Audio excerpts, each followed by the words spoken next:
Subscribe करें और bell दबाएं ताकि कोई खबर रह न जाए।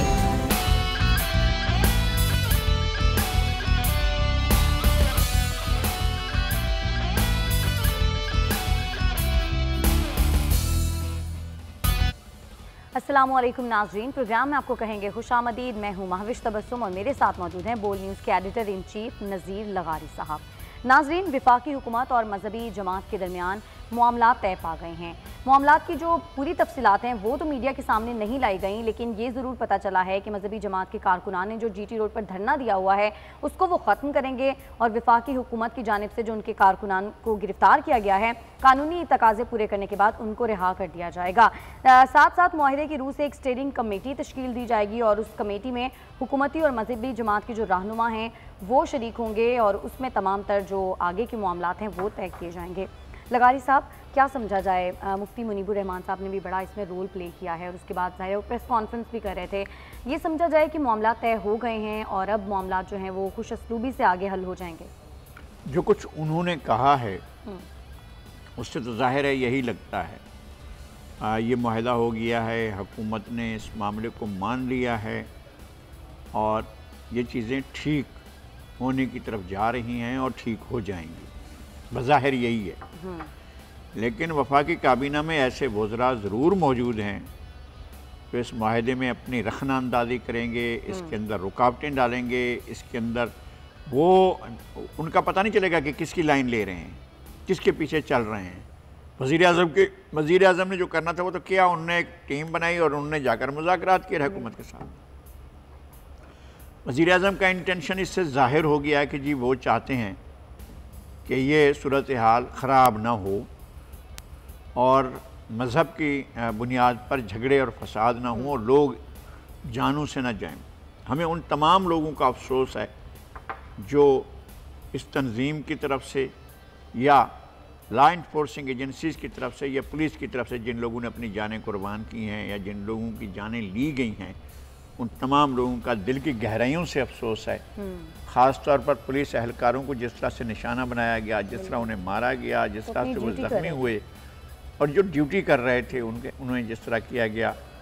हम पुलिस के गलत इक़दामात के साथ यकजहती नहीं करते हैं, लेकिन पुलिस के साथ होने वाली ज़्यादती के साथ हम उनके साथ यकजहती करते हैं और किसी भी तंजीम को, कोई भी तंजीम हो, उसको हथियार हाथ में नहीं लेने चाहिए। लेकिन लगारी साहब, जो भी हुआ, पुलिस एहलकार शहीद हुए, मामलात इस नहज तक आए, ज़ाहिर है इतना अरसा हो गया, रोड्स ब्लॉक हैं, कंटेनर हैं, आप ये समझते हैं कि किसी की नाअहली है ज़ाहिर हुकूमत की कि मामलात इस नहज तक पहुँचे?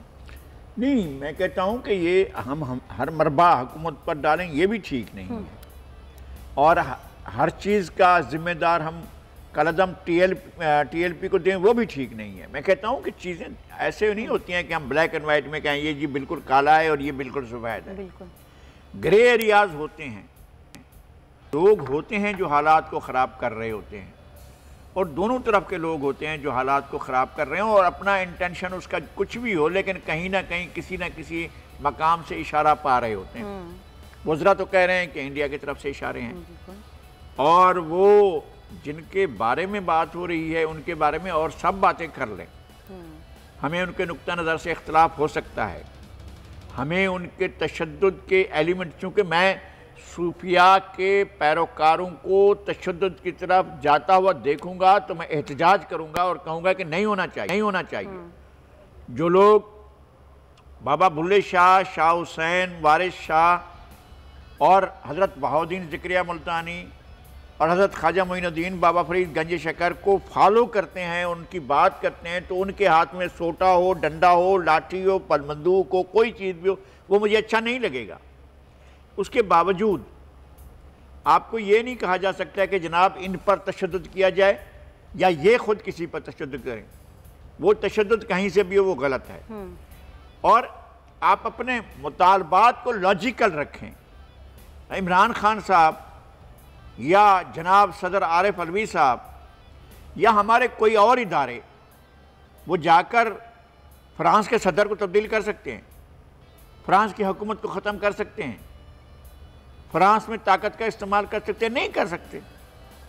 अगर आप अपने दौर में देखें आप अपनी तारीख पढ़ें, हुजूर के ज़माने में सफ़ीर आते भी थे, हुजूर सफ़ीर भेजते भी थे। भाई सफ़ीरों को हमेशा इम्यूनिटी होता है, दुनिया भर में आप सफ़ीरों के बारे में इस तरह का नहीं कर सकते। भाई अगर सदर ने कोई बात की है तो आप सदर की मजम्मत करें।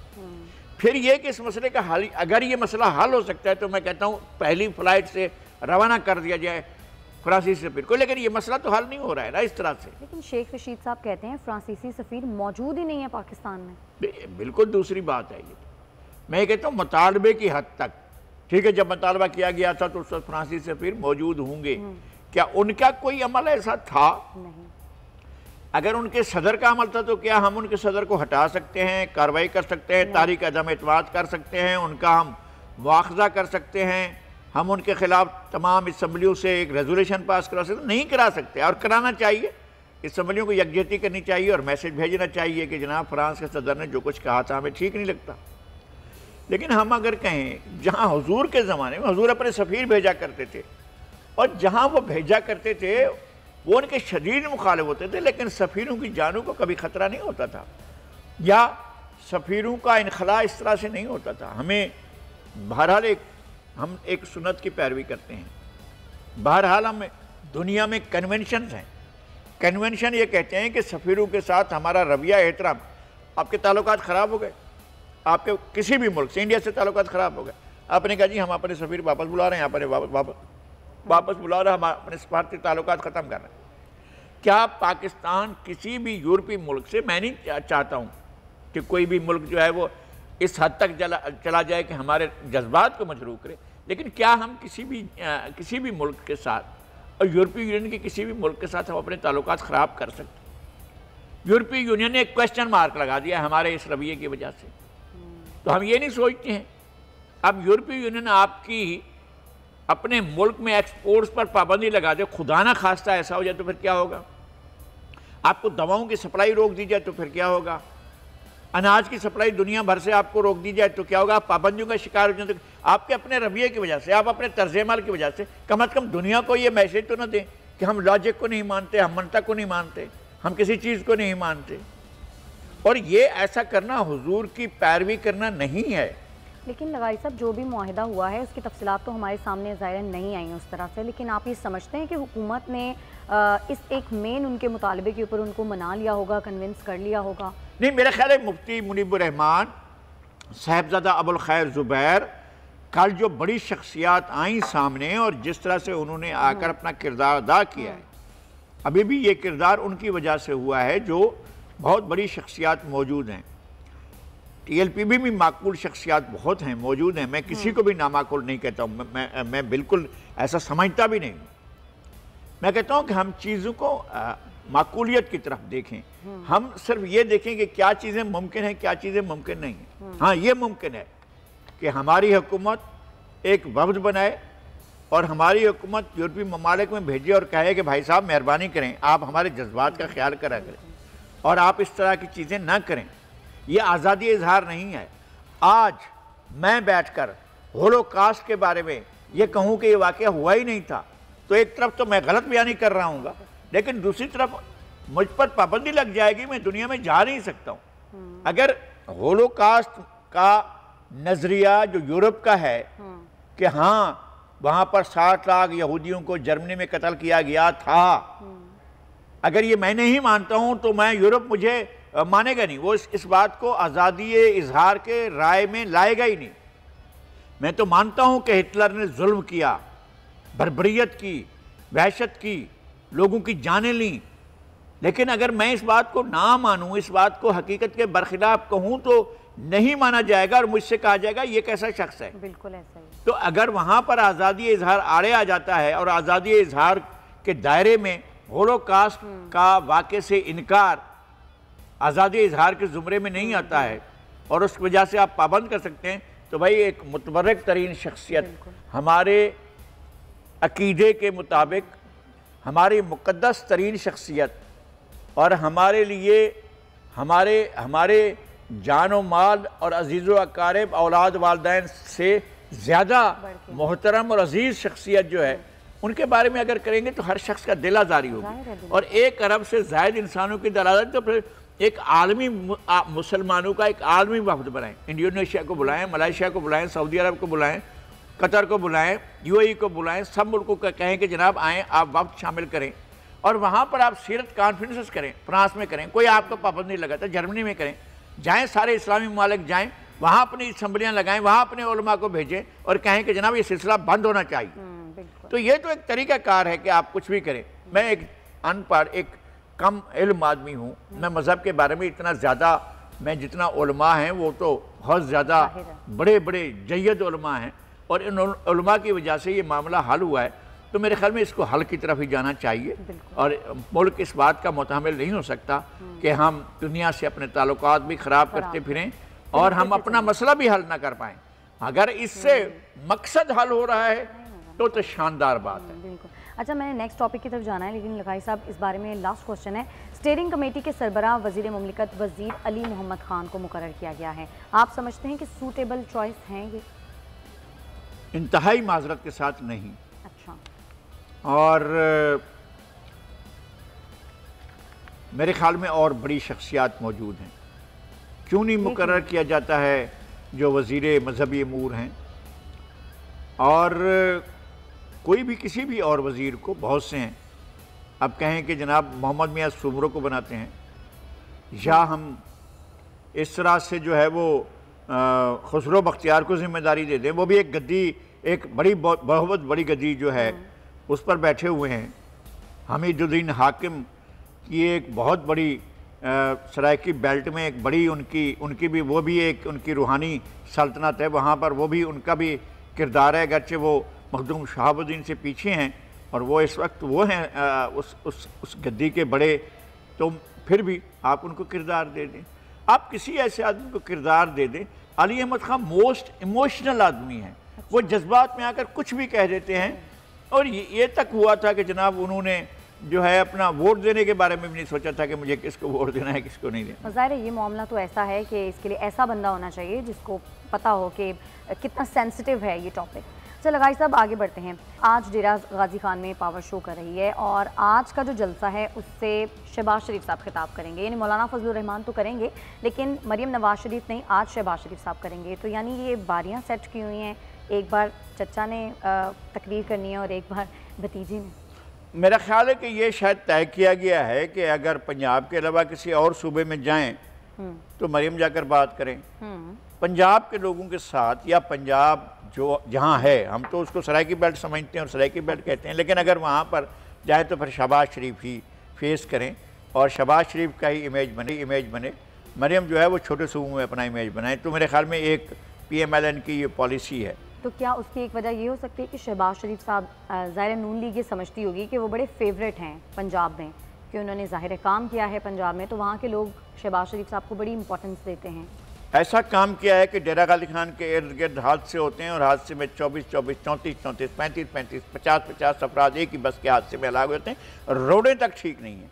डेरा गाजी खान से लेकर आप कश्मीर तक चली जाएं, इंडस हाईवे गुजरने के काबिल नहीं है, पूरी टूट फूट का शिकार है, सफ़र नहीं किया जा सकता।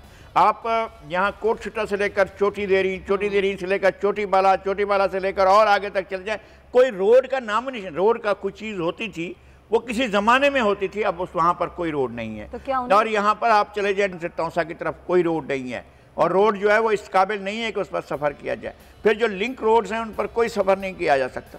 ये जो कुछ छोटे बड़े मनसूबे आ रहे हैं उन पर भी एक बड़ी बात हो रही है उस्मान बुज़दार साहब के, लेकिन वो भी डेरा गाजी खान की रिक्वायरमेंट्स के मुताबिक नहीं है। PMLN ने डेरा गाजी खान के लिए कोई काम नहीं किया, सरदारों की फरमाइशें पूरी की हैं और सरदार ज़ाहिर 9 तुमनदार हैं, हर तुमन से कोई ना कोई मुंतखब होता है, उनकी जो है वो फरमाइशें पूरी होती रही हैं। लोगों के काम नहीं हुए हैं, वो लोग अब भी परेशान हैं। मैं कहता हूँ कि इंडस हाईवे ही अगर ठीक कर ली जाए और उसको यहाँ से गुजरती है और फिर तौसा जाती है, फिर आगे जाती है, फिर डेरा इस्माइल खान जाती है, इसको पूरे का पूरा का ठीक, आप यहाँ से सहमन से आगे से लेकर सारी की सारी ख़राब पड़ी हुई है। लाड़काना में तो उसको बिल्कुल ऐसा दिखाया गया कि जैसे है नहीं, दादू में भी यही हाल है इसका। तो इंडस हाईवे ही ठीक नहीं है, फिर उसकी लिंक रोड्स जो हैं वो ठीक नहीं है। तो कोई काम ऐसा नहीं किया है, उन्होंने सरदारों को अपने साथ मिलाए रखा। पंजाब के बड़े शहरों में काम किया, शहबाज शरीफ साहब। मेरे ख्याल है उनका तो फोकस था, लाहौर उनका फोकस था। पाकिस्तान का बजट भी और पंजाब का बजट भी वो लाहौर में लगता था। हमें इससे नहीं है, लाहौर को तो होना चाहिए, डेवलप किया जाना चाहिए, मुल्तान को भी किया जाना चाहिए, बाकी शहरों को भी किया जाना चाहिए, लेकिन आपको इंसाफ के दायरे में रहते हुए काम करना चाहिए। अगर वफाक का 14 खरब का बजट था तो 11 खरब का बजट जो है सिर्फ लाहौर में, वफाक का, पाकिस्तान का। अगर पूरा बजट 14 खरब था तो 11 अरब लाहौर में लगते थे। लाहौर के लोगों को भी तो कुछ मिले ना, लाहौर के लोगों को इससे क्या फ़ायदा हुआ? आपने ये जो बनाई है मेट्रो, क्या उसने ट्रांसपोर्ट का मसला हल कर दिया है?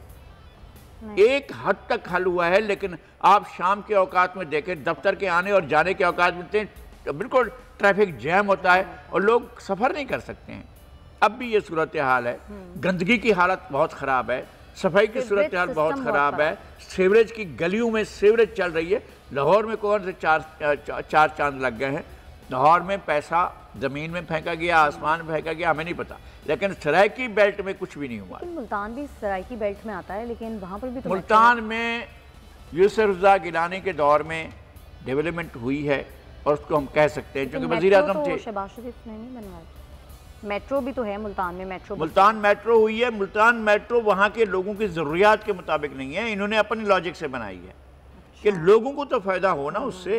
यानी जो उसका रूट है, जो रूट है वो इस तरह का है कि लोगों को, आम लोगों को उससे कोई फ़ायदा नहीं होता। ठीक है, लोग सफ़र कर रहे हैं, पहले वहाँ से आएँ, एक जगह पहुँचें, फिर वहाँ से बैठें मेट्रो में जाकर सफ़र करें, मालूम हुआ कि वहाँ से तो उनको जगह ही नहीं मिलेगी। तो जो लोग दूर हैं उन लोगों को अब भी सहूलत नहीं है। ज़ाहिर है मेट्रो का एक रूट है। आप अगर अंडरग्राउंड जाते, भाई दिल्ली में बनी ट्यूब वो बने हैं, अंडरग्राउंड रेलवे लाइन बनी है, तेहरान में बनी है, बम्बई में सर्कुलर रेलवे इतनी कामयाब है कि जिसकी कोई हद नहीं है। हमें यहाँ कराची में भी धोखा दिया जा रहा है और वहाँ पर भी डेवलपमेंट के नाम पर धोखा ही दिया गया। ओरेंज ट्रेन ही ज़ेर ज़मीन कर देते। मैं कहता हूँ कि डेवलपमेंट का बहुत बड़ा काम होता, नहीं किया इन्होंने ना, करना ही नहीं था इन्होंने, सिर्फ ऐसे पत्तियाँ लगानी थी। हमारी आर्काइव्स को, हमारी उन तमाम चीज़ों को वो डिस्टर्ब करना था। शालीमार बाग को बर्बाद करने जा रहे थे कि जनाब ऑरेंज ट्रेन हमें गुजारनी है। तो ये सारी चीज़ें हुई हैं, लेकिन ये अगर अंडरग्राउंड जा रहे होते तो उसका ज़्यादा फ़ायदा होता। बिल्कुल। अच्छा लगाई साहब, महंगाई के हवाले से हम वैसे हर हफ्ते अपने प्रोग्राम में बात करते हैं। इस हफ्ते भी महंगाई की जो शरह है वो 1.23% इसमें इजाफा हो गया है। पेट्रोलियम मसनूआत की जो कीमतें हैं वो तो हुकूमत ने कह दी अगले 15 दिन तक बरकरार रहेंगी, उस समरी को तो उन्होंने मुस्तरद कर दिया, लेकिन उसके बावजूद महंगाई तो बहुत ज़्यादा बढ़ती जा रही है। ये आप अशारिया क्यों लगाया आपने? 1, 2, 3, 4% लगते हैं, आप कहते हैं कि इतनी बढ़ी है, इतनी ही बढ़ी है। ये क्या कहा कि 1.23% जो बढ़ी है? नहीं बढ़ी भाई, इतनी कहाँ 1% बढ़ी है? कौन सी मुर्गी 1% बढ़ी? बाकी सब्जियां 1% बढ़ी हैं, दालें 1% बढ़ी हैं। इस हफ्ते, बेशक इसी हफ्ते में ही आप जाएं यहाँ से किसी बाजार, किसी दुकान में जाएं और 1 घंटे के बाद या 2 घंटे के बाद वापस आएं, कीमतें अपनी जगह पर नहीं होती हैं, कीमतें कहीं से कहीं जा चुकी होती हैं। यहाँ तो घंटों के हिसाब से कीमतें बढ़ती हैं और ये सूरत हाल पाकिस्तान में बहुत ख़तरनाक है। ये कह रहे हैं कि जनाब हम टेक ऑफ कर रहे हैं, ये तो पाकिस्तान को गिराने की तरफ जा रहे हैं। अल्लाह ना करे, अल्लाह ना करे, अल्लाह ना करे। पाकिस्तान का ये लोग, ये हुकूमत जो है, सुनामी जो लाई है, ये सुनामी से पाकिस्तान को दिवालिया करने जा रहे हैं। मैं कहता हूँ कि ये ख़तरनाक सूरत हाल पैदा हो गई है और इस सुनामी ने हमारे मुल्क के लोगों को तबाही के दहाने पर ला खड़ा किया है। अच्छा लगाई साहब, कराची की सूरत हाल के हवाले से बात करते हैं। कराची में स्ट्रीट क्राइम्स में इजाफा होता जा रहा है। CPLC की रिपोर्ट है, महीने हैं, इनमें 10% कराची में स्ट्रीट क्राइम में इजाफा हुआ है। तो कराची के जो हालात हैं उसकी जिम्मेदारी किसकी? उसकी जिम्मेदार पुलिस है। आप जब देखें कि IG डिलीवर नहीं कर पा रहे हैं तो आप उन्हें फिर तब्दील करें। अगर एडिशनल IG जो कराची पुलिस के चीफ हैं, अगर वो डिलीवर नहीं कर रहे हैं तो उनको तब्दील करें। ये हो ही नहीं सकता है कि पुलिस अलर्ट हो और कोई वारदात करे। यहाँ जितनी वारदातें होती हैं, बहुत से इलाकों में बहुत सी वारदातें जो होती हैं वो किसी ना किसी तरीके से पुलिस की सरपरस्ती में होती हैं। तो हमें ये बात देख लेनी चाहिए कि ये सिरा कहाँ से पकड़ा जाए और कहाँ तक जा पहुँचेगा। तो अगर सिंध हुकूमत ने इस पर कंट्रोल करना है तो फिर पुलिस के अंदर पूरी रिफॉर्म्स लाए और इस ढांचे को बदल दे तो चीज़ें ठीक हो जाएंगी। अब पहले भी कर चुके हैं ये तजर्बात। हमने देखा है कि जब कोई विल वाला एडिशनल आईजी या विल वाला आईजी आता है तो चीज़ें ठीक होती हैं। विल वाला ऐसा नहीं है जैसे मैंने वो हम एडी ख्वाजा को समझते थे कि बड़े विल वाले, कोई विल वाले नहीं थे वो। तो फिर कौन था? ऐसे हैं, कई रहे हैं जो खामोश होते हैं और बहुत बड़ा काम करते हैं, जिनको ये शोबाजी का शौक़ नहीं होता है। वो बड़े बड़े काम करते हैं और बड़े बड़े काम होते रहे हैं। चांदी लोग ऐसे हैं, वो इससे पहले जो एडी ख्वाजा के बाद आए थे वो भी बड़े हीरो किस्म के थे। यहाँ पुलिस वाले बुलवाए जाते हैं, काम यहाँ का है, बैठकर जो है वो कराची की इंक्वायरियाँ कर रहे हैं, शिकारपुर में SSP लगे हुए हैं, ऐसे लोग भी आए और ख्वाम खा की बैठकर रिपोर्टें बनाना शुरू कर देते हैं कि जिनका कोई सर पैर नहीं होता है। तो उनको अपने काम से लगाएं और वो अपना काम ही करें। क्राइम पर काबू पाना आपकी जिम्मेदारी है, अगर क्राइम होता है तो फिर आप जिम्मेदार होंगे, ये कह दिया जाए और उसके बाद उनसे नताइज लिए जाए। बिल्कुल। अच्छा लगारी साहब, नस्ला टावर के रिहायशियों ने अपेक्स खाली कर दिए हैं, लेकिन ज़ाहिर सवाल ये है कि उनको पैसे कब मिलेंगे? उनका तो कोई पुरसाने हाल नहीं है, पता नहीं किसने कहाँ पर कौन सी रिहाइश ढूंढी होगी। देखिए ये बहुत ही ऐसा सेंसिटिव मामला है, हमारा दिल बहुत दुखता है, लेकिन हम कुछ नहीं कर सकते। हम कमेंट भी करेंगे, जाहिर है फैसला हो गया, फैसले पर हम कमेंट कर सकते हैं। हवाले से भी कह दिया कि वो भी गैर कानूनी है, तिजोरी हाइट्स जो है जी हाँ, बारे में भी कह दिया। वो एक एक करके इमारतों को गिराने का सिलसिला चलेगा। दुनिया बना रही है, हम गिरा रहे हैं और पता नहीं कि ये सिलसिला कहाँ जाकर रुकता है। मेरा ख्याल है कि पाकिस्तान को आगे बढ़ना दिया जाए, उसके रास्ते में रुकावटें न डाली जाएं। अगर इसको बचाया जा सकता था तो बचा लिया जाता। अब गिराने का फ़ैसला हो ही गया है तो फिर उन लोगों को, मैंने पहले भी एक तजवीज़ दी थी, ये कहा जा रहा है कि इसकी ज़मीन का जो कीमत है जब ली गई थी तो 3 करोड़ के करीब रही होगी और आज ये 3-3.5 अरब से ज़्यादा की कीमत है। तो आप नीलामी लगाएं इसकी, नीलाम करने के बाद इस ज़मीन को आप बेचें, वो उसके पैसे भी दे दें जो उसने खर्च किए थे, जिसने बनाया था, जिसने ये प्रोजेक्ट बनाया, बिल्डर जो था, और जो लोग मुतासिर हैं उनको भी पैसे दे दें। इससे आपका भला होगा। अगर आपने गिरा दिया है तो अब गिराना है और उन लोगों को बेघर करना ही है, तो उनके बारे में भी सोचना होगा। अब तो मेरे ख्याल में एक ख़ानदान ऐसा अब भी है कि जिसने वो जगह खाली नहीं किया है, चूँकि वो मुल्क में ही नहीं है। हाँ, एक ख़ानदान ऐसा है, उनका सामान पड़ा हुआ है फ्लैट में क्योंकि वो बैरून मुल्क में है। तो जाहिर है अब वो सामान भी उनका गिरेगा और अपनी नुकसान पर गिरेगा। तो अगर ये गिरने जा रहा है तो लोगों के बारे में सोचा जाए। और हम जिम्मेदारियों का प्रॉपर तयन नहीं करते हैं, लेकिन तारीख़ जिम्मेदारियों का तयन कर रही है। लोग बोल रहे हैं, आपने सुना है इफ्तिखार चौधरी के बारे में और साकिब निसार के बारे में। लोग गलियों में, सड़कों में, बाज़ारों में, अपनी निजी गुफ्तगू में जहाँ पर बैठते हैं तो किस तरह की बातें। लेकिन लगाई सब सवाल ये है कि जिस वक्त गैर कानूनी तौर पर इस तरह की इमारतें बन रही होती हैं, ज़ाहिर है ये मेन प्राइम लोकेशन पर हैं ये बिल्डिंग्स, उस वक्त मुतल्लिका इदारे कहाँ होते हैं? नहीं, मैं वो कहता हूँ कि वो उनके पास तो वो हैं मौजूद, NOCs मौजूद हैं जो तमाम इदारों की तरफ से दिए गए। एक चीज़ पर बैठे हैं जी, इसको सिंध बिल्डिंग कंट्रोल अथॉरिटी ने कंप्लीशन सर्टिफिकेट नहीं दिया, लेकिन ज़ाहिर नक्शा पास किया था। Obviously. क्या नक्शा जो है वो इस जगह पर था या किसी और जगह पर था? तो ये भी देख लेना चाहिए। अगर ये नक्शा पास किया गया तो फिर उसको कोई जवाब ही नहीं बनता है। ठीक है, चलें ब्रेक ले लेते हैं। ब्रेक से जब हम वापस आएंगे तो कुछ डेंगू वायरस के हवाले से बात करेंगे, साथ रहिएगा।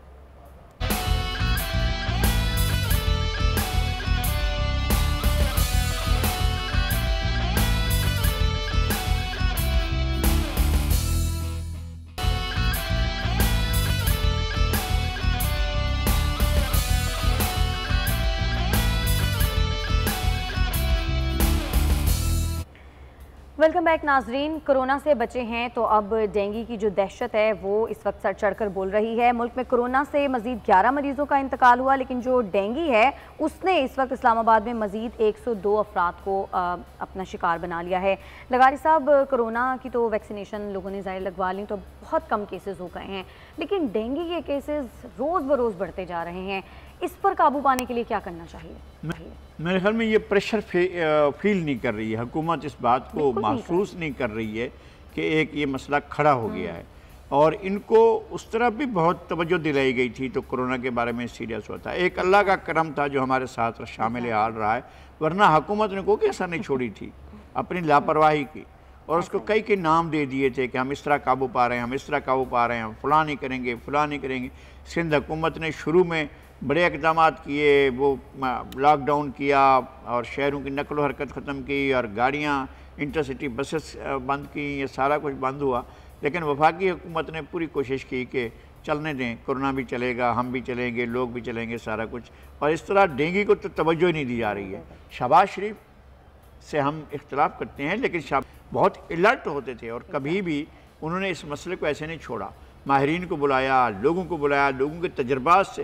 भाई कराची में एक ऑटो पार्ट्स के बंदे के बारे में मालूम हुआ शहबाज शरीफ को कि ये डेंगू के बारे में कुछ कर सकते हैं, बुलवा लिया, आ जाएं भाई, आप अपनी टीम, हमारी टीम में शामिल हो जाएं। उनके तजर्बात से फ़ायदा उठाया और मालूम हुआ कि जनाब उन्होंने भी किसी और मुल्क में ये सारी चीज़ें देखी थी और सारी चीज़ों के बारे में पता चलाया था।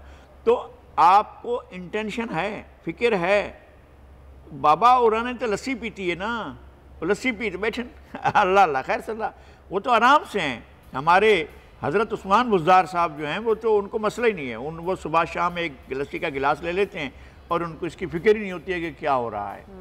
तो ये, और फिर ये कि ज़ाहिर वज़ीर आज़म, उनको तो किसी चीज़ की वैसे भी परवाह नहीं है। वो समझते हैं कि ये लोग जो मर रहे हैं इनको मरना ही दें, आबादी कम हो रही है, उनका लाइक को नहीं, भूख से मरें, बीमारी से मरें, आज़ारी से मरें, तकलीफ़ से मरें, क्राइम से मरें, जराइम से मरें, जिससे भी मरें, लोग मरें।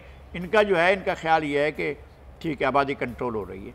अगर ये अप्रोच है आपकी, तो फिर आप पाकिस्तान के साथ ज़्यादती कर रहे हैं, जुल्म कर रहे हैं। दुनिया कहाँ से कहाँ पहुँच रही है, और आप जो है डेंगू से, फ्लू से, बर्ड फ्लू से, फलां चीज़ों से आप नबर्द आज़मा होने में इतना तसाहुल से काम लेते हैं, इतनी लापरवाही से काम लेते हैं, जैसे इनको फ़िक्र ही ना हो। आपको बिल्कुल फ़िक्र नहीं होती है सरकार को कि जनाब हमने इन चीज़ों को पर काबू पाना है।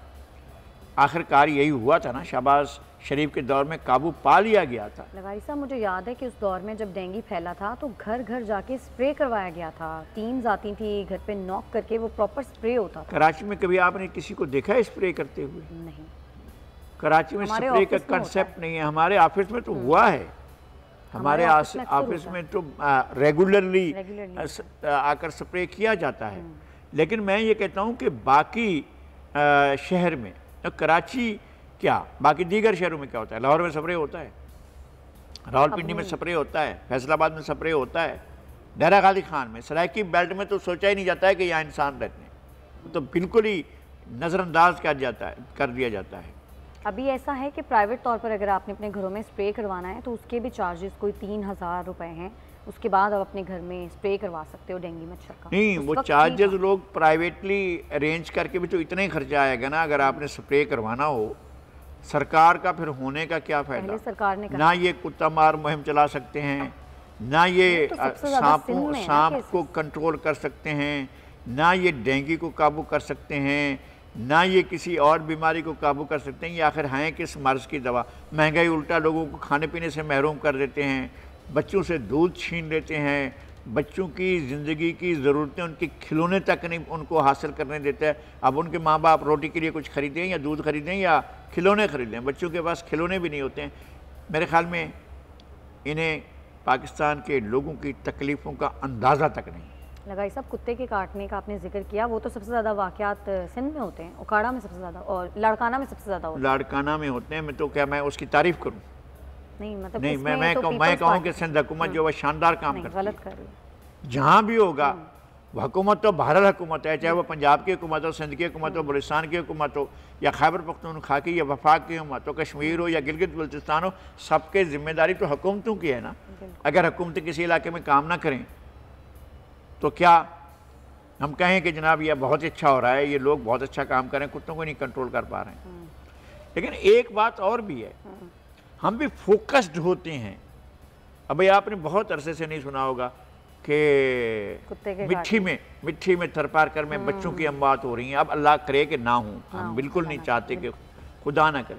उस तरफ से तवज्जो हट गई, इसलिए कि मकसूदा जो उनके मकासद होते हैं, मतलूबा मकासद, वो पूरे हो जाते हैं। NGOs को उस सेक्टर में पैसा आना शुरू हो जाता है, और वो फिर चलाते हैं इस तरह की चीज़ें। वहाँ पर NGOs ने जितना पैसा खर्च किया है, मैं समझता हूँ कि थर को यूरोप का कोई इलाका बनाया जा सकता था, इतना पैसा आया है। आप उस पैसे के बारे में खरबों रुपए आए हैं, और ये आए प्राइवेट सेक्टर में NGOs। अच्छा, क्या करते हैं, थरपारकर में फलां बीमारी फैली है, उसके बारे में हम सेमिनार करेंगे, और सेमिनार करेंगे कराची के 5 स्टार होटल में, और हम वहाँ से बुलाएंगे 20-25 लोगों को, और 10-15 लोग माहिरीन बैठेंगे, एक वहाँ पर बैठकर लेक्चर होगा और वहाँ पर तकरीरें होंगी, और फिर कहें अच्छा जी इसकी रिपोर्ट भेज देना, वो जिनीवा रिपोर्ट भेज देनी है, हमने ये करना है। वहाँ पर ग्राउंड में कुछ नहीं होगा, इसका खर्चा क्या हुआ, इसका जी तकरीबन 2 करोड़ रुपये खर्चा हो गया है, तो हमने ये कर लिया, इतना हमने टिकट दिए, इतना हमने इतना खर्चा किया, इतना बाहर से माहिरीन मंगवाए, ये सारा कुछ चुका, 2 करोड़ का खर्चा हो गया है, तो हमने वहाँ कंट्रोल कर लिया। भाई ये क्या कंट्रोल है? जमहूरियत भी ऐसी परवान चढ़ रही है, जेंडर इक्वलिटी भी ऐसी परवान चढ़ रही है, प्लूरलिज्म भी ऐसे ही परवान चढ़ रहा है, खर्चे हो रहे हैं, और सेक्टर ये जो प्राइवेट सेक्टर है इसका प्राइवेट ऑर्गेनाइजेशन का, ये सेक्टर जो है बस NGOs की नॉन गवर्नमेंटल ऑर्गेनाइजेशन जो हैं उनका ये इश्यूज़ उठाते हैं कि यहाँ जनाब कुत्ते बहुत काट रहे हैं, फिर दुनिया की तवज्जो जाएगी, फिर सेमिनार्स होंगे, फिर वो होगा, फिर हुकूमत जाएगी, जाकर कहीं से वैक्सीन तलाश करेगी, फिर लगाएगी, एक इशू जो है उसको वो करेंगे, और जब नहीं हो रहेंगे तब भी कर रहे होंगे कि जनाब वो हो बड़ा वाक़या हो गया, बड़ा वाक़या हो गया। अभी हम एक खबर देख रहे थे कि कोई एक ऐसी खबर चली जिसका एक कार जो है वो छीन लेगी, उसने पुलिस को बताया। अगर एक ज़माना ऐसा भी था, इसको ब्रेकिंग न्यूज़ नहीं समझा जाता था, लेकिन गैस सिलेंडर का धमाका हम इसको ब्रेकिंग न्यूज़ नहीं समझते थे। अब तो हमारे यहाँ इस तरह की जो है, हमारे यहाँ मतलब मीडिया इस तरह की चीज़ें चला रहा होता है, ज़्यादातर ब्रेकिंग न्यूज़ ही होती है। और जब अगर NGO सेक्टर आएगा कि जनाब इसके ऊपर प्रोग्राम करें तो फिर प्रोग्राम होंगे। सही। अच्छा लगाई साहब, बैनुल-अक़वामी आबी माहिरीन ने खबरदार किया है 2060 तक मुकम्मल तौर पर ज़ेर-ए-आब आ सकता है, क्योंकि इस साल जो दर्जा हरारत था वो 74 साल में सबसे ज़्यादा रहा। तो कराची को बचाने के लिए या वैसे माहौल को बचाने के लिए हमने क्या इक़दाम किए? माहिरीन इस तरह की पेशीन गोयाँ पहले भी करते रहे हैं। हमने कराची के 20वीं सदी के अख्ताम से पहले भी ज़ेर-ए-आब आने की खबरें पढ़ी थीं। अच्छा। और इसके 21वीं सदी के आगाज़ से भी हमने पढ़ी थी। हमने ये भी पढ़ा था कि 80s में ये हो जाएगा, 70s में ये हो जाएगा, और फलां में ये हो जाएगा। इस तरह की चीज़ें हम पढ़ते रहे हैं माजी में, अब भी हम पढ़ रहे हैं। और ऐसा नहीं होता है कि नहीं, ये बातें बहरहाल अंदाज़े होते हैं। और तो अब इसका क्या मतलब है कि हम 2-2.5 करोड़ की आबादी के शहर को खाली कर दें और माहिरीन को? ठीक है, आपने नहीं अगर आप काबू नहीं पाएंगे, आपको पता इंडस जो है, झेलम जो है, चनाब जो है, और जो बाकी दरिया हमारे बेच दिए गए, वो जो है उनमें जो पानी आता है शुरू से लेकर आखिर तक कितना पोल्यूटेड होता है, हमें अंदाज़ा है उसका। बाकायदा दरियाओं के अंदर और जो मुख्तलिफ नहरें हैं, उन नहरों के अंदर सीवरेज लाइनों का पानी डाला गया है। तो आप चलाएंगे इसको? दुनिया में कहीं ऐसा होता है कि दरियाओं को आलूदा किया जाए? उस सिंध में जिसमें हमने अपने बचपन में नहाते रहे हैं, वो सिंध का पानी अब ऐसा नहीं है कि आप उसके अंदर छलांग लगाएं। पोल्यूटेड पानी आता है। तो मेरे ख्याल में हमें इस चीज़ को देखना होगा कि अगर हमने नेचर के साथ इस तरह की जंग जारी रखी तो फिर नेचर रिटिलिएट करेगी, नेचर अपना रद्द-ए-अमल देगी।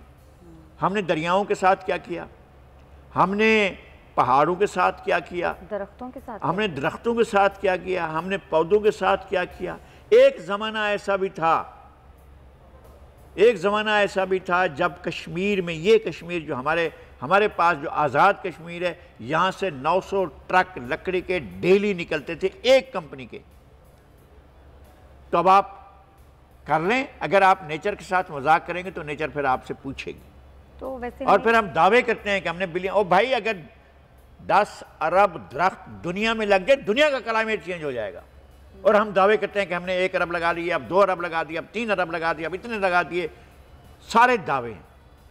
अब आप अब भी चले जाएं उसी इलाके में जहाँ का ये कह रहे हैं, वहाँ जाकर देखें कि पूरे के पूरे पहाड़ जो हमने आंखों से देखे थे कि हरे भरे होते थे, वो पहाड़ जो है अब दरख्तों के बगैर हैं, ग्रीनरी के बगैर। क्या आप सोच सकते हैं कि नथिया गली के इर्द गिर्द भी ऐसे पहाड़ हो सकते हैं जहाँ ग्रीनरी ना हो? ऐसा आपके ख्याल में आ सकता है? नहीं। मगर पैसे पहाड़ हैं। तो फिर ये और दावे हो जाता है कि जनाब हमने ये कर दिया, और फिर उनके सुप्रीम कोर्ट पूछ के भाई हमें बताओ तो सही कहाँ लगाए आपने दरख्त, सुप्रीम कोर्ट के जवाब नहीं देते। यानी ये दावे होते हैं, आप कोई भी दावा करते हैं, कितना बड़ा दावा करते हैं, कौन आपसे पूछ रहा है? ये हुक्मरानों के दावे होते हैं कि वो नेचर बना रहे हैं। जनाब क्लाइमेट चेंज के लिए मैं फिर अर्ज कर रहा हूँ कि 10 अरब दरख्त लगने से दुनिया का क्लाइमेट चेंज हो जाएगा। हम दावा कर, अच्छा फिर पाकिस्तान की सरजमीन में 10 अरब दरख्त लगाना मुमकिन ही नहीं है। अगर आप 15-15 फुट फासले पर भी दरख्त लगाएं तो आपके रहने के लिए घर नहीं बचता, जगह नहीं बचती है। पाकिस्तान का जुग्राफिया देख लें आप, 8 लाख 8.5 लाख मुरबा मील के रकबे के अंदर आप 10 अरब दरख्त लगाकर बताएं, मुझे समझ नहीं आती है। अगर समझ में आता हो किसी को तो वो बहुत मेहरबानी करके हमें बताएं। हुकूमत इतनी बड़ी बड़ी बातें कैसे कर लेती है? कर लेते हैं, कौन पूछता है, कौन तहकीकात करता है? किसी ने रिसर्च की है? पूरा इंडिया अगर 10 अरब दरख्त लगाने लग जाए तो इंडिया की ज़मीन भी पूरी मुश्किल से हो जाएगी, जो इतना बड़ा मुल्क है। हम दुनिया को बेवकूफ़ बनाने निकले हैं। कौन सी हमने हरियाली उगा ली है? अब भी हमारे इलाके ऐसे पड़े हुए हैं, बेशुमार ऐसे इलाके पड़े हैं जहाँ हरियाली नाम को नहीं है ही नहीं। बिल्कुल बिल्कुल। चलिए नगाई साहब आगे बढ़ते हैं। कसरे फातमा यानी मोहटा गर्ल्स मेडिकल कॉलेज बनाने का तहरीरी फैसला जारी किया गया है सिंध हाई कोर्ट की जानिब से। समझते हैं आपके ये अच्छा फैसला है? मुझे बहुत अफसोस है। क्यों? बहुत अफसोस है, ये गलत फैसला है।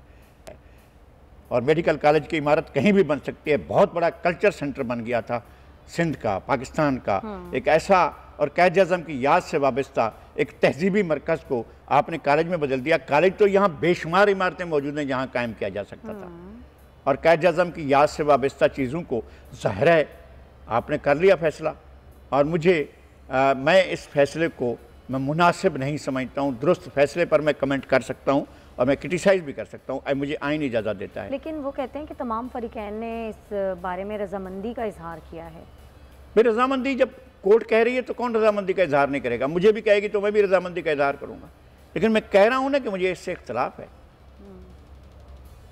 मैं इंतहाई एहतराम से, इंतहाई अदब से, और मैं चाहता हूँ कि कोई फरीक जाए आला अदालत में, सुप्रीम कोर्ट में जाए और कहे कि कल्चरल सेंटर था, तहजीब का मरकज़ था, उसे तहजीब का मरकज़ रहने दिया जाए। और सिंध की तहजीब कोई ऐसे नहीं है। हम यहाँ पर 5000 साल की तहजीब लेकर बैठे हुए, हमारी निशानियाँ मिटती जा रही हैं। हमारे करीब बड़े बड़े शहर जो हैं ख़त्म होते जा रहे हैं। कहाँ हैं? अब मंसूरा के खंडरात में क्या रखा हुआ है? मोहनजोदड़ो के खंडरात कैसे हम तहफ़्फ़ुज़ नहीं, उनकी हिफाजत नहीं कर पाए।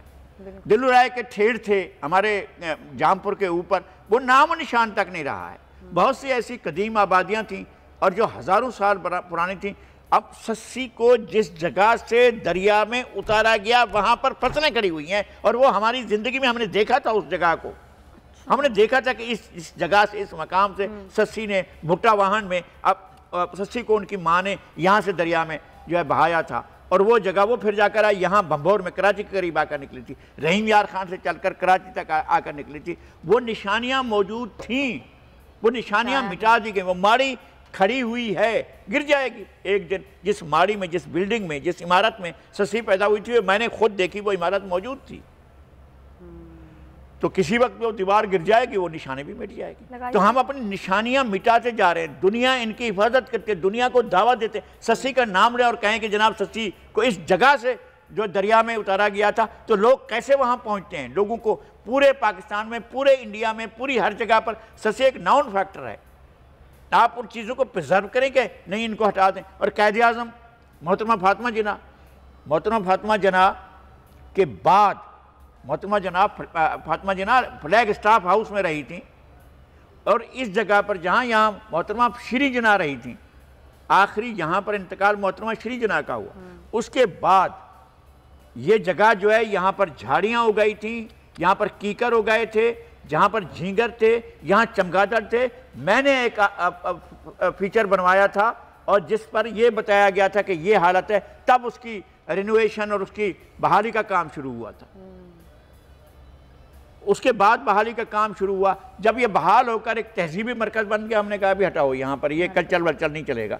तो कल्चर नहीं चलेगा तो फिर आपके यहाँ अमन भी नहीं होगा। आप म्यूज़िक को बंद कर रहे हैं, आप थिएटर को बंद कर रहे हैं, आप फिल्म को बंद कर रहे हैं, आप सिनेमा को बंद कर रहे हैं। इस शहर में 200 सिनेमा होते थे, अब 10 सिनेमा भी बाकी नहीं रहे हैं। तो लोगों की तफरीह के तमाम दरवाजे बंद कर देंगे तो लोग क्या करेंगे? और वही बात लगाई साहब जो आप बार बार करते हैं कि सिर्फ आर्ट्स कौंसिल एक ऐसी जगह रह गई है जहाँ पर मुशायरे, बाकी आर्ट्स कौंसिल एक ऐसी जगह रही है जहाँ मुशायरे भी होते हैं। नातिया मुशायरा भी पिछले कल परसों हुआ है, और जहाँ पर और तहजीबी एक्टिविटीज़ भी होती हैं। सिर्फ एक मरकज़ काफ़ी नहीं है। ऐसे कराची जैसे शहर के लिए 100 मराकज़ होना चाहिए। यहाँ ये ड्रामा हो रहा है, यहाँ वहाँ वो ड्रामा हो रहा है, यहाँ ये थिएटर हो रहा है, वहाँ स्ट्रीट थिएटर हो रहा है। एक जगह ऐसी है यहाँ पर जहाँ पर हर गली में, राम स्वामी में हमारे ओल्ड सलावट रहते हैं जो पाकिस्तान बनने से भी बहुत पहले यहाँ आकर आबाद हुए थे। रणछोड़ लाइन का इलाका और राम स्वामी का इलाका वो यहाँ इनका है। और यहाँ पर मैंने खुद देखा है कि हर गली में मुशायरा हो रहा है, हर गली में थिएटर हो रहा है, हर गली में स्ट्रीट के आर्टिस्ट जो हैं वो स्ट्रीट आर्टिस्ट वहाँ पर परफॉर्म कर रहे हैं। ये होता था। अब अमन एक चीज़, खौफ राइज हो गया है, डर राइज हो गया है, दहशत राइज हो गई है, उसी को स्पेस है और किसी चीज़ को स्पेस नहीं। कल्चर को और आर्ट को कोई स्पेस नहीं। और लगाई साहब कल्चर और आर्ट्स को ख़त्म होने से, ख़त्म तो नहीं हुआ लेकिन मादूम होने से हर बंदा जो है वो डिजिटलाइज हो गया है। आजकल सिर्फ एक एक्टिविटी रह गई है, अपने मोबाइल को स्क्रॉल करना, इसके अलावा आप कुछ भी नहीं रह गया। नहीं, मैं कहता हूँ कि ये तबका है, कब तक ये चलेगा? ये नहीं चलेगा, इंसान थक जाएगा।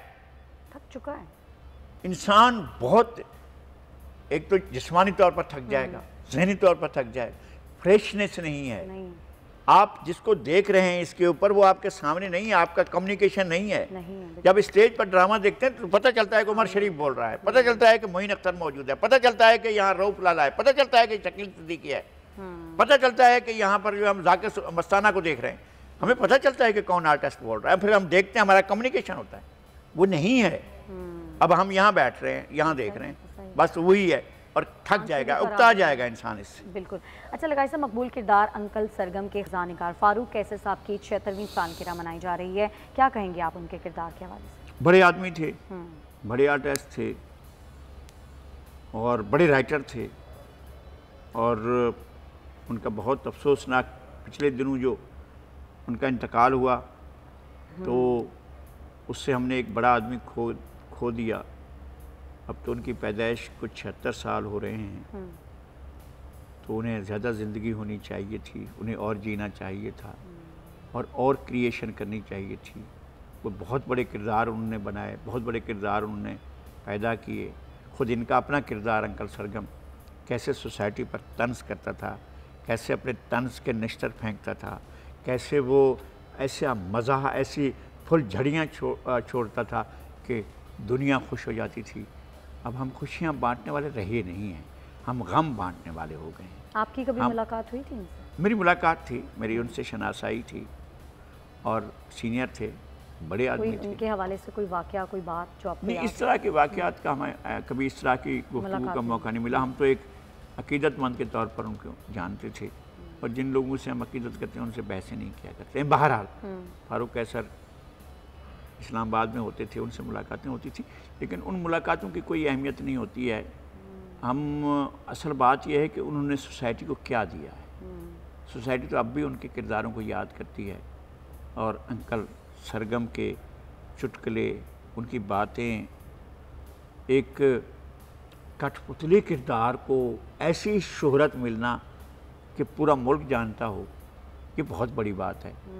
जो किरदार भी उनके साथ साथ थे, मासी मुसीबतें और हैगा, ये सारे किरदार ऐसे थे कि जिनको लोग अब भी याद करते हैं। लगारी साहब, हमारे बचपन में हम अंकल सरगम को या ऐनक वाला जिन इस तरह की चीज़ें देखते थे। आजकल के जो बच्चे हैं उनके लिए इस तरह की कोई चीज़ नहीं है, वो तो वही यूट्यूब के ऊपर जाते हैं और जो भी कार्टून्स और इस तरह की चीज़ें देखते हैं। देखें, यूरोप में मुतालिया अब भी होता है, ट्रेनों में और बसों में लोग पढ़ते हुए अब भी मिलते हैं, किताब कल्चर आज भी मौजूद है। आप जाएं वहाँ पर देखें, उनके पास भी मोबाइल फ़ोन हैं, लेकिन उनकी एक्टिविटी इस तरह की नहीं जिस तरह हम पागलपन में जाकर दौड़े जा रहे हैं, डिजिटलाइज हो रहे हैं। यूरोप डिजिटलाइज नहीं हुआ है, शोर अब भी नहीं है, वॉइस पोल्यूशन अब भी नहीं है, धुआं अब भी नहीं छोड़ा जाता है, लोगों के लिए सांस लेने की जगह है। आधे से ज़्यादा लंदन पार्कों पर मुश्तमिल है। हमने अपने पार्क, अपने खेल के मैदान, अपने बच्चों के खेलने की जगहों को वहाँ पर कमर्शलाइज़ करके या उन पर जाली फाइलें बनवा कर उनको अपने नाम करा लिया है और वहाँ पर इमारतें खड़ी कर दी हैं। हमने इमारतों के जंगल उगाए हैं। एक उस एरिया में सेंट्रल लंदन में ये कतरी शहज़ादा जो हमारे आज पिछले 2-3 साल पहले बहुत मशहूर हुआ था, उसी कतरी शहज़ादा ने एक बिल्डिंग, हाई राइज बिल्डिंग बनाने के लिए का फ़ैसला किया था। तो प्रिंस चार्ल्स ने उसको एक ख़त लिखा था, उसको रिक्वेस्ट की थी कि लंदन का एक हुस्न है, लंदन की एक तारीख़ है, लंदन का एक अहद है, आप खुदा के वास्ते इसको ख़राब न करें, यहाँ बिल्डिंग ना बनाएं।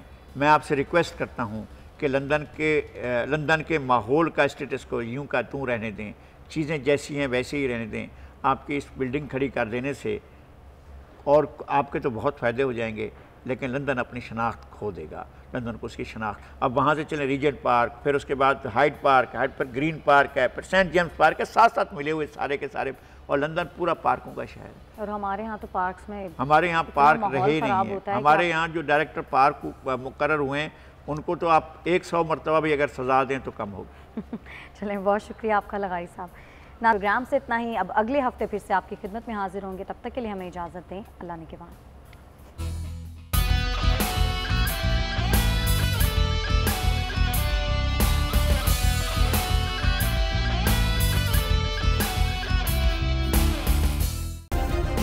सब्सक्राइब करें और बेल दबाएं ताकि कोई खबर रह न जाए।